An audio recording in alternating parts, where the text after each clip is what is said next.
Quelles sont les fonctions du sixième chakra? Alors, on peut voir, en regardant un petit peu dans l'Antiquité, et notamment dans les traditions égyptiennes, que les dieux, les initiés, les grands prêtres, ils sont toujours représentés avec un serpent d'or posé au milieu du front.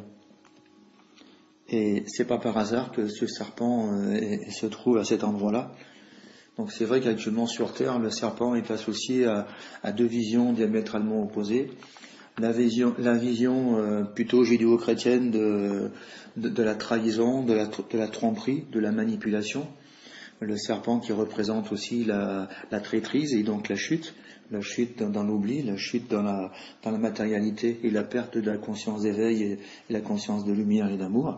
Mais il y a aussi d'autres traditions, surtout les traditions pharaoniques et les traditions orientales, pour lesquelles le serpent est plutôt le symbole de l'éveil, de la vraie lucidité, du discernement spirituel. Et en préparant juste quelques petites notes pour préparer cette vidéo, je me suis rendu compte qu'en réalité, on sait très peu de choses sur le chakra frontal, hormis son action au niveau hormonal. C'est pas ma spécialité, donc je vais pas vous faire un cours là-dessus, puisque pour moi c'est vraiment accessoire. Et donc on sait très peu de choses sur le rôle et l'impact non seulement énergétique, mais surtout psychologique, émotionnel et spirituel de ce chakra. Donc on voit que depuis très longtemps, ce chakra, on lui attribue souvent des capacités médiumniques, donc ce qu'on appelle les pouvoirs psychiques, notamment la clairvoyance. Mais j'ai pu me rendre compte à travers mon propre parcours de plusieurs dizaines d'années, de démarches à la fois thérapeutiques et spirituelles, que c'est vraiment très très réducteur de limiter le chakra frontal uniquement au pouvoir psychique. Ça veut dire qu'actuellement, on peut trouver des techniques, j'en ai pratiqué moi aussi au début de mon parcours, quand j'avais 12, 14, 15 ans, des techniques orientales qui avaient pour objectif effectivement d'ouvrir la clairvoyance, d'ouvrir la clairaudience. Je les ai pratiquées un certain temps, j'ai commencé à vivre des expériences que j'ai trouvées vraiment géniales. Et puis rapidement, j'ai fini par comprendre que avoir des belles visions, vivre des expériences paranormales, c'est pas l'aboutissement.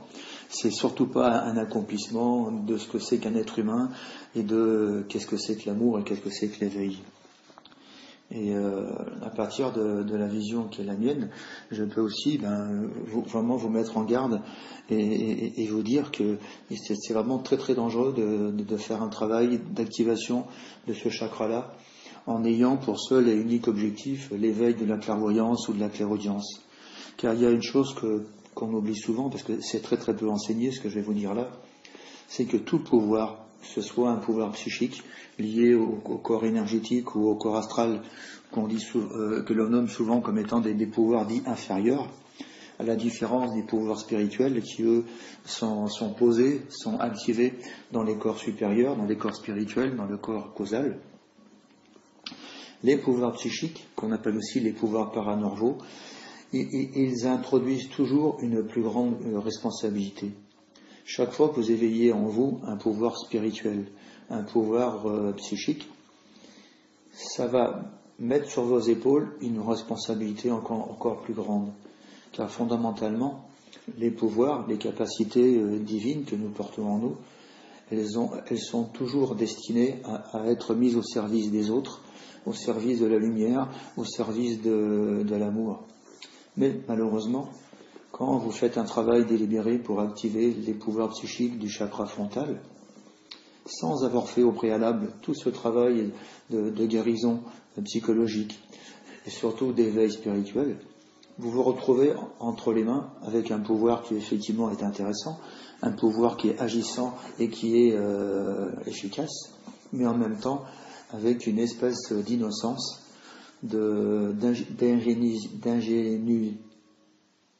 excusez-moi, je trouve plus le mot, mais c'est pas grave. Donc cet aspect qui fait que nous sommes ingénus. Et donc malheureusement, comme le travail de guérison et d'éveil spirituel, il n'est pas à la hauteur du pouvoir qui a été activé, vous allez utiliser ce pouvoir d'abord pour vous-même, pour obtenir ce que vous voulez, pour manipuler et peut-être faire pression sur les autres, directement ou discrètement, grâce aux capacités et à ses pouvoirs psychiques. Mais bien évidemment, quand vous faites pression sur les autres, quand vous cherchez à les dominer, quand vous cherchez à obtenir d'eux ce qu'ils ne veulent pas vous donner en conscience, vous allez attirer sur vous des retours karmiques difficiles. C'est pour ça que chaque pouvoir spirituel ou psychique, quel qu'il soit, s'accompagne toujours d'une plus grande responsabilité. Et effectivement, vous êtes totalement responsable, quel que soit, je dirais, le niveau de guérison que vous avez atteint, quel que soit l'état d'éveil que vous avez atteint. Et généralement, ces pouvoirs psychiques, on s'y intéresse quand on est seulement au début de son parcours, parce qu'après, on a compris que c'est vraiment pas intéressant. C'est comme si on s'intéresse à des bijoux qui seraient en verre, donc de la verroterie, par rapport au véritable diamant, au diamant de lumière et d'amour. Et donc, tout le pouvoir psychique, ça pose sur vous une plus grande responsabilité de savoir qu'est-ce que vous en faites.